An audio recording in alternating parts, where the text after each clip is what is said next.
नमस्कार दोस्तों। जैसा कि आप सभी लोग गणित पढ़ते हैं और गणित में आप सभी लोगों को बहुत दिक्कत होती है, तो गणित की सारी समस्याओं को दूर करने के लिए अब आपको गणित के कुछ बेसिक पॉइंट मैं बताने चल रहा हूँ। आप उसको नोट डाउन करते चलेंगे, धीरे धीरे आपके ये पॉइंट क्लियर होते जाएंगे, उसके बाद आपको समस्याएं दूर होती जाएंगी। तो मैथ पढ़ने के लिए जैसे कि आप हाई लेवल की मैथ 6, 7, 8 की और 9th 10th की मैथ पढ़ते हैं, उसका सबसे महत्वपूर्ण टॉपिक में आप ले सकते हैं एलसीएम। एलसीएम से पहले हम थोड़ा सा गुणनखंड के बारे में बात करेंगे आपसे। गुणनखंड, इसका मतलब क्या होता है गुणनखंड का? गुणनखंड, गुणनखंड का मतलब है, खंड मतलब होता है तोड़ना। गुणनखंड का मतलब होगा गुणा के रूप में खंडित कर देना। जैसे आपके सामने यहाँ पे 15 मैंने लिख दिया, आप इसको 3 × 5 लिख देते हैं। लेकिन इसमें एक शब्द जब और लग जाता है कि अभाज्य गुणनखंड निकाले। अभाज्य गुणनखंड, अभाज्य गुणनखंड का मतलब है आप सिर्फ ऐसे नंबर का प्रयोग करेंगे जो सिर्फ अपने आप से करते हैं। जैसे क्या क्या होते हैं जो अपने आप से करते हैं? एक है हमारा, दो है, तीन है, पाँच है, सात है, 11 है, 13 है। ऐसे डैश डैश करके आप समझ सकते हैं कि आप जो अभाज्य संख्या होती है सिर्फ उनका प्रयोग करके जब हम गुणनखंड निकालेंगे तो हमारा होगा अभाज्य गुणनखंड।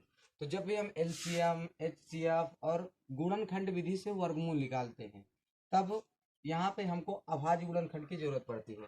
तो अभी हम आपको अभाज्य गुणनखंड पढ़ाने चल रहे हैं। तो गुणनखंड आप देख सकते हैं, जैसे यहाँ पे हमने कोई भी नंबर ले लिया, जैसे मान लीजिए 50 है, तो 50 का हमको गुणनखंड निकालना है।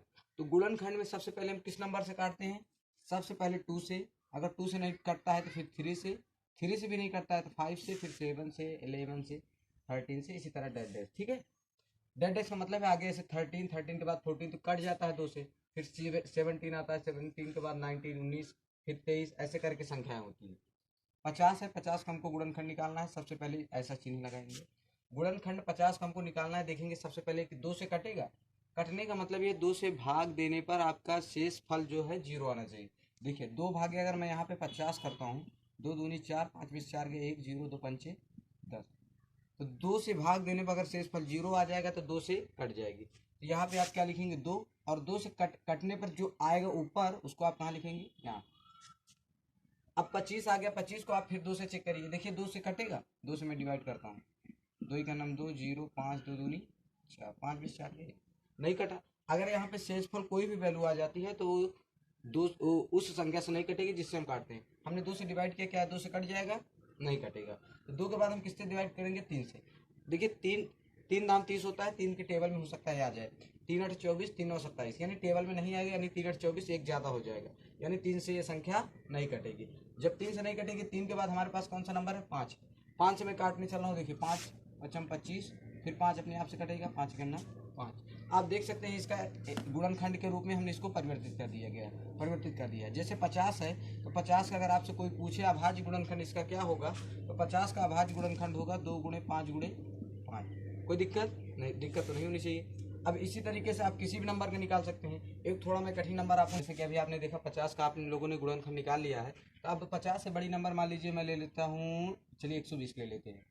120 है, 120 का हम देखिए 2 से करते हैं, 2 से कट जाएगा, 2 से बिल्कुल कट जाएगा, 2 छंग 12 जीरो आ जाएगा, 2 छंग 12 जीरो, 2 3 6 जीरो, 2 से इसको काटेंगे 15 आ जाएगा, 15 2 से कटेगा, 2 8 16 नहीं कटेगा, 2 के बाद इसे काटते हैं, 2 के बाद 3 से। देखिए क्रम नहीं तोड़ना चाहिए।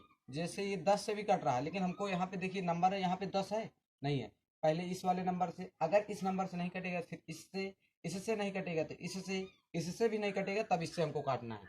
आपको यहाँ पर ये विशेष ध्यान देना है। अब देखिए 15 है, 15 किससे कटेगा? 15 देखिए आपका 2 से नहीं कटेगा, 2 के बाद हमको 3 से काटना है। यहाँ पे हमने लिखा 3, 3 पच्चे 15, 5 अपने आप से कटता है, 5 करना 5, 120 का भी आ गया। इसी तरीके से आप किसी भी संख्या का आप गुणनखंड निकाल सकते हैं। आप अगर अभाज्य गुणनखंड निकालना सीख गए तो आपको लासा, मासा और वर्गमूल, घनमूल बिल्कुल आसानी के साथ आने लगेगा। वर्गमूल घनमूल कक्षा 8 का टॉपिक है, लासा मासा आपके कक्षा 6 का टॉपिक है। अगर आपको लासा मासा आएगा तभी आप भिन्न का जोड़ कर पाएंगे। अब लासा मासा की सबसे बेसिक कॉन्सेप्ट क्या है? गुणनखंड।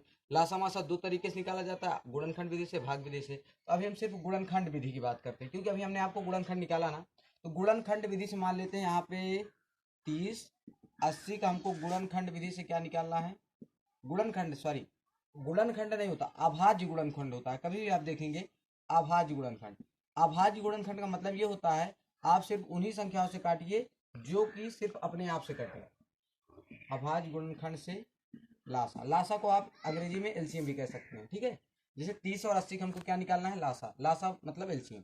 ठीक है, चलिए अंग्रेजी में भी लिख देते हैं।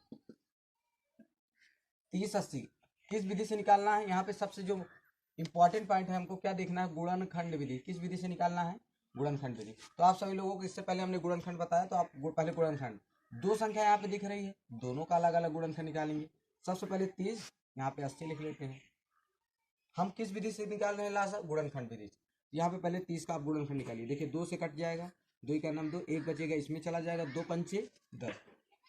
अगर आपको डायरेक्ट नहीं आता तो आप ऐसे भाग देकर भी कर सकते हैं। देखिए 2 का नाम 2, 2 पंचे 10, कितना आ गया आपका यहाँ पर, 15 आ गया ना। 2 से हमने काट दिया 15, 15 2 से कटेगा, ये नहीं कि अब दिख रहा है 5 से तो डायरेक्ट काट देंगे। अगर 5 से डायरेक्ट काट देंगे तो आपका सवाल गलत हो जाएगा। आप पहले 2 से चेक करिए, 2 से कट रहा है, नहीं कट रहा है। देखिए 2 7 14, 2 8 16, 2 से नहीं कटेगा। तो 2 के बाद हमको किससे काटना है, 3 से। ये क्रम आपका नहीं टूटना चाहिए। 2 के बाद किससे काटना है, 3 से। यहाँ पे हमने 3 लिखा, 3 पचे 15, 5 अपने आप से कटता है, यहाँ पे लिखा। यहाँ पे जो अभाज्य संख्या होती है वो सिर्फ अपने आप से कटती है। इन नंबर को आपको विशेष ध्यान देना है, आप इसको नोट डाउन भी कर सकते हैं। अभी देखिए मैं इस वीडियो के लास्ट में आपको बहुत सारे अभाज्य नंबर बता देता हूँ।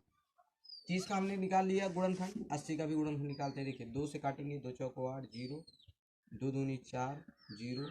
देखिए आप इसको समझ रहे हैं ना, भाग, यहाँ पे भाग हो रहा है, ये नहीं, जीरो हर जगह नहीं उतरता। ठीक है, 2 का नाम 2, 0, 2 से कटेगा, 2 पंचे 10, 5 अपने आप से कटता है। यहाँ तक किसी को कोई डाउट नहीं होगा। इसके आगे अगर आप ऐसा गुणनखंड निकाल लेते हैं, इतना करने के बाद आपको बस 2 लाइनों की और जरूरत होगी। सबसे पहले आप देखिए 30 लिखा है, तो चलिए मैं 30 ही लिख देता हूँ। 30 यहाँ पे लिखेंगे, और 30 के गुणनखंड में आपको क्या मिला है, 2 मिला है, 3 मिला है, 5 मिला है। इसके गुणनखंड में जो मिलेगा आपको, आप उसको गुणे के रूप में लिख देंगे। जैसे 2 गुणे 3 गुणे 5। उसके बाद और किसका आपने गुणनखंड निकाला है, 80 का। तो यहाँ पे आप क्या लिखेंगे, 80 इक्वल 80 के गुणनखंड में आपको क्या मिला, 2 2 2। ये जितना मिला है सब आपको उसके इक्वल लगा के गुणे में लिख दीजिए। यहाँ पे हमने देखिए गुणे में लिख दिया। अब देखिए यही सबसे, इतना इतना इतना करने में कोई दिक्कत नहीं होती, लेकिन इससे आगे जो स्टेप होता है वहां पे थोड़ी सी दिक्कत होती है। जैसे अब हमको इसका निकालना क्या है, एलसीएम। क्या निकालना है, एलसीएम।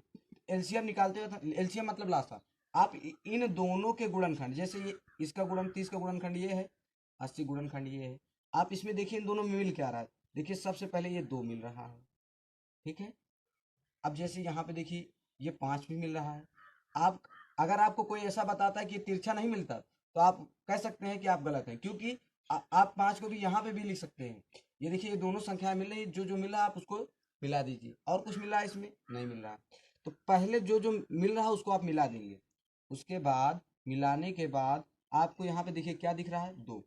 इस डिब्बे से आप 2 ले लीजिए, इस डिब्बे से भी 5 ले लीजिए। आप कह सकते हैं इसमें 2 है, हमने 1 को क्यों लिया, क्योंकि इसका मतलब यह है कि आप इन दोनों में कॉमन जो है उसको, जो इन दोनों में जो दिख रहा है आप उसमें से एक को ही लिखेंगे। जो जो मिल रहा है हमने लिख लिया। अब जो नहीं मिल रहा है उसको भी लिखेंगे, क्योंकि हम क्या निकाल रहे हैं, एलसीएम। देखिए यहाँ पे 3 नहीं मिल रहा है, देखिए ये नहीं मिल रहा है, ये भी नहीं मिल रहा है, ये भी नहीं मिल रहा है। ठीक, अब इसका क्या करेंगे, आप देख सकते हैं इन सब के बीच में किसका चिन्ह लगा हुआ है, गुणे का। तो गुणा करते वक्त आप यहाँ पे विशेष ध्यान देंगे। देखिए 2 पंचे 10, 10 तियाँ 30। अब कुछ लोगों को डायरेक्ट गुणा नहीं आता है, तो आप ऐसा कभी कर, 2 पंचे 10, 10 तियाँ 30। अब 30 दूनी नहीं आ रहा तो आप गुणा भी कर सकते हैं। 30 गुणे 2, 0, 2 तियाँ 6, 60 आ गया। यहाँ तक हमने गुणा कर लिया। अब इससे करेंगे, 2 से करेंगे, 0, 2 छंग 12। अब फिर इससे भी करना है, 2 से करेंगे, 0 4 2। आपका इसका एलसीएम कितना आ गया, 240। देखिए यही आपको सबसे बढ़िया समझना है। देखिए आप इसके पहले गुणनखंड निकालेंगे, गुणनखंड निकालने के बाद इक्वल कर देंगे। दोनों का इक्वल करने के बाद जो जो मिल रहा है आप उसको मिलाएंगे। मिलाने के बाद जो जो मिल रहा है उसका पहले देखिए, 2 और 5 मिल रहा है ना, 2 और 5 को हमने लिख दिया। अब जो जो नहीं मिल रहा उसका भी क्या करेंगे, उसका भी गुणा करेंगे।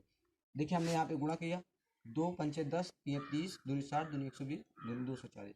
अब देखिए ये आपका एलसीएम आ गया। इसी तरीके से आप एलसीएम निकाल सकते हैं।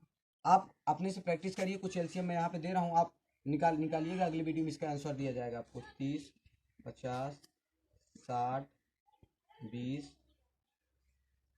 गुणा तो आप लोग समझ ही रहे होंगे, गुणे में कोई दिक्कत नहीं होनी चाहिए। इन सब का क्या निकालना है, एलसीएम निकालना है, ठीक है।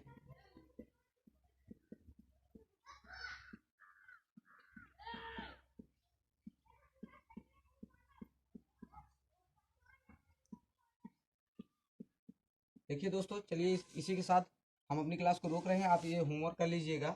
अगर इसको कर लेंगे तो उसके बाद आपको ये जो हमने पढ़ाया ये बहुत अच्छे से समझ में आएगा। चलिए ठीक है।